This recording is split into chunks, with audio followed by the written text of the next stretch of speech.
Okay, so I just went to pick up a package and I got lots of wonderful things. I'll just start off with the pen first, actually. So I got the kaweco Sport like a year ago and I've been using it ever since and it's wonderful. But it's the plastic body, which I think, like when my hands get sweaty, they just sort of slip around. So I went for like the metallic matte finish, the AL Sport, and it's lovely. I love that right now, like the lettering on the sides match the colors of the nibs. Let's see if I can do this both at one time. And so one's gold and one's silver, and it matches. But that's fun. I feel like now that I have two different ones, I can put my blue ink to use and then have two different colors, which is kind of excessive. But the gold pen that I had from a while ago has red ink in it right now because some psychotic person decided to buy 18 cartridges of red because, I don't know, the cashier was just so nice and she like told me about like how she was matching her colors and how like my notebook was red and how cool would it be. And so now I've been let me find it now, like everything in my notebook has been very red. But yeah, anyways, and then another book came, and this one I've been so excited for. I don't think there's stuff that he wrote himself. I think that Tolstoy is collecting. So it's basically a calendar of wisdom by Leo Tolstoy, and I think every single day he collects like quotes. Like, you know, today's is by Kant and Epictetus, and there are just so many cool thinkers, and I think it would just be so cool to do like a day every single day for a year. And it's one of those books where I'm not supposed to start at the beginning because it's June 22nd today. So I'm going to start in the middle. And yeah, I'm so excited because I think it's something I would totally want to do one day. Although I'd be totally stealing his idea. But I feel like just, yeah, I think I have so many other books of aphorisms that I haven't completely gotten through, but this one like has a schedule baked into it, which I think is wonderful. So that's that. And then the one that I've been most excited for like a couple of months is a small letter collection by Rainier Maria Rilke, and Letters to a Young Poet. I have seen the quotes on Goodreads and they've just been so like, yes, you know, like it explains how I feel about everything, and so I'm so excited to read the full forms of the letters. And I've started reading while I was walking, and I'm very excited. But yes, I will hopefully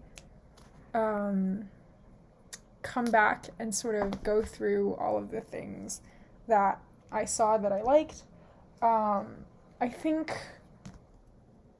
a while back I looked at, or on my last trip, which was to a physical bookstore, I got this book, Debt by David Graeber, and I'm on chapter 4. So this guy, he knows so much. Like, his head is literally just exploding with these ideas and the ideas of, like, the scholars before him. But I thought chapter 1 was, like, one of the greatest chapters ever. I honestly think it already, like, just within that first chapter, my worldview has, like, opened up just, like, a tiny little, you know, meter or so, or, like, a shell has sort of just, yes, it's happened. But I think chapters 2 through 4, it's like he has no way to organize his ideas. Like, he'll just sort of go around. And I can already see how I can go in and move ideas around so that they actually flow. But I think, the problem is that sometimes, like, he'll be trying to, like, refute a specific philosophical idea. And then the refutation or the argument gets diluted by, like, arguments that he's already kind of made. And so I don't know why the repetition is there, or if the editor really tried. I feel like just organizationally, this could have been handled a lot better. The segmentation of the chapters don't really make sense. Like, sometimes the ideas from one chapter will still be continuing in the next, even though the next is titled something that is mentioned, like, 30 pages into the actual chapter itself, and it's just really, I'm confused by the structure of it. And I think that the writing itself would be good if it were organized. Right now, it's just, the thing is, I can follow scatterbrained, but the thing is, when I think you're trying to explain how a bunch of ideas relate to one another, like, purposefully scrambling them even more is just a little bit puzzling. But one of the really cool things that I learned from this book is sort of an interpretation on what The Wizard of Oz is about. And I don't know, so I think he mentions that he's not sure if this is, like, actually what the author had in mind, but so basically Dorothy is Theodore backwards, like Theodore. And so, it could be interpreted as, like, her character could be interpreted as Theodore, and Oz, like the Wizard of Oz, like, Oz is, symbolically represents ounce. So, what else is there? Yeah, I guess the Scarecrow represents the farmer. The Wicked Witches of the East and West represent the East and West Coast bankers. And the Tin Woodsman was the industrial proletariat. And the Cowardly Lion represented the political class. And so I think that this interpretation of the story as political propaganda was kind of interesting, because he talks about how William Jennings Bryan failed to win the presidency, and the silver standard was never adopted. And so, yeah, I think it's something that, like, we'll never know, but I think enough people have built up this idea and interpretation for it to have a place in history. But yeah, I just random things like that. But I think just the entire idea of, people owing debts to their society to, like, an infinite capacity, I think, it sounds horrible. I mean, it just sounds like we live our entire lives trying to pay off that debt. And he talks about that. But I think I'm sensing that he will offer some alternative approaches to, like, functioning societies in the next couple of hundred of pages. But so far, I wake up and this is the first book I want to read. I don't know why. It's not the most enjoyable, but I think it just, for some reason, this is what I want to wake up to, which is a little bit concerning because, I don't know, right now I'm on page 300 of War and Peace, or 490, sorry, around 500, and I'm at the part where, oh my god, what's his name? Yeah, where Boris has come back to visit Natasha, or actually they, I think, went to Moscow or Petersburg, and Boris went to visit their family, and I think he finally just has cut them off because Natasha's mother, the Countess of the Rostovs, had a talk with him, like, you can't marry my daughter, and I don't know, it's just kind of heartbreaking because, you follow these characters and you see them grow, and you see Boris become like this high standing official.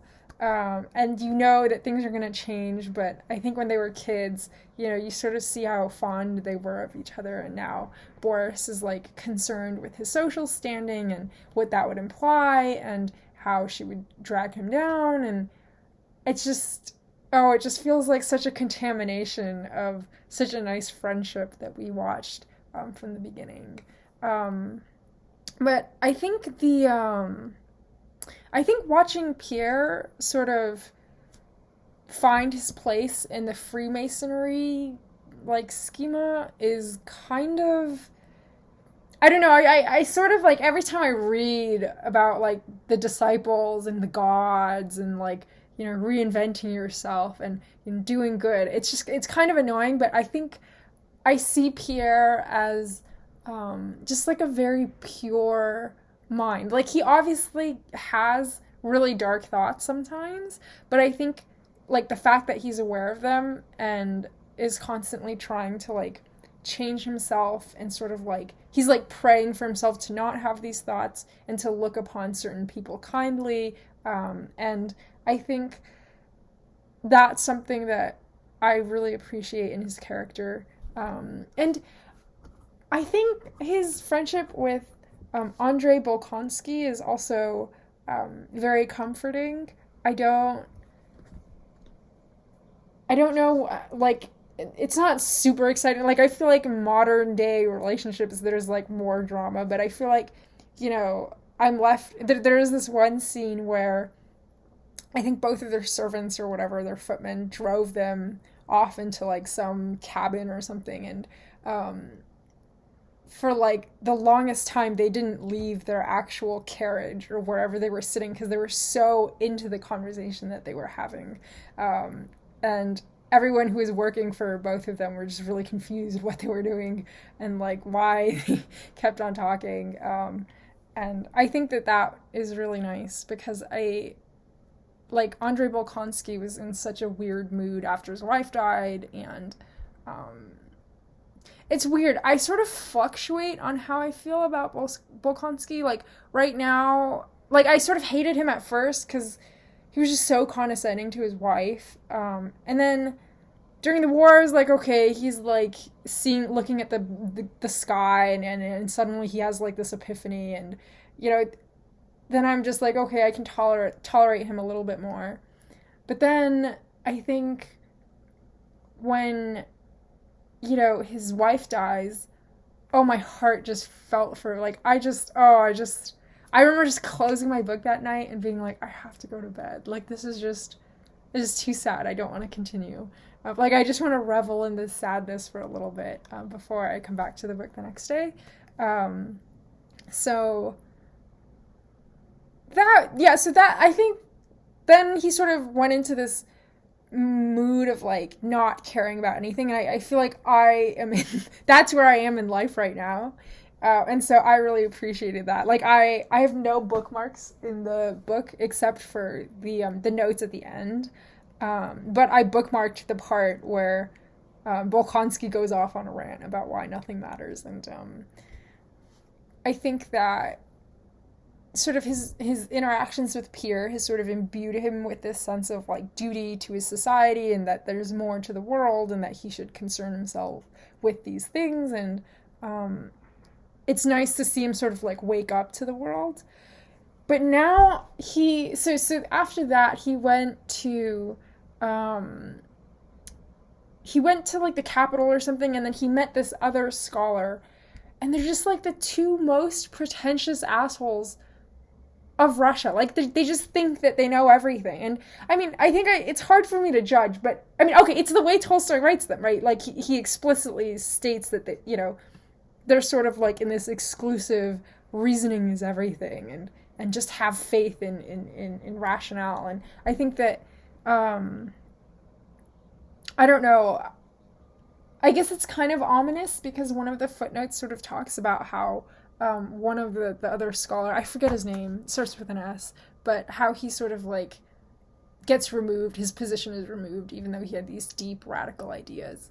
And so I think I mean, I'm happy that Andrei Bolkonsky made a friend, but at the same time, I'm just like, I feel like this is exactly sort of that ivory towerness of education that I wish to just beat with a hammer and just watch it crumble. But it's slightly different, I think, just because of given like the political nature of it. I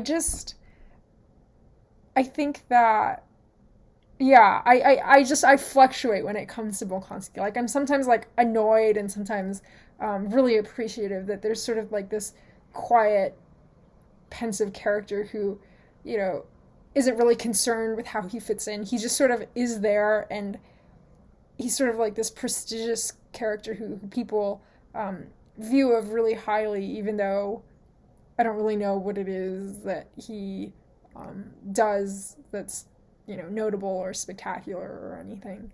Um, but yeah, I have also started reading. What have I started reading?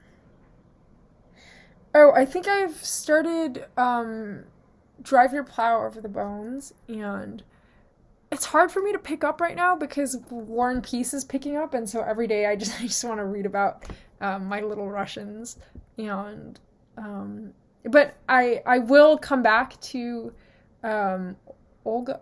No, Olga's the author. Oh, I forgot the main character's name. But yeah, I'll come back to her. I'm really excited about that one because I think it's gonna get a little spooky and yeah. Okay.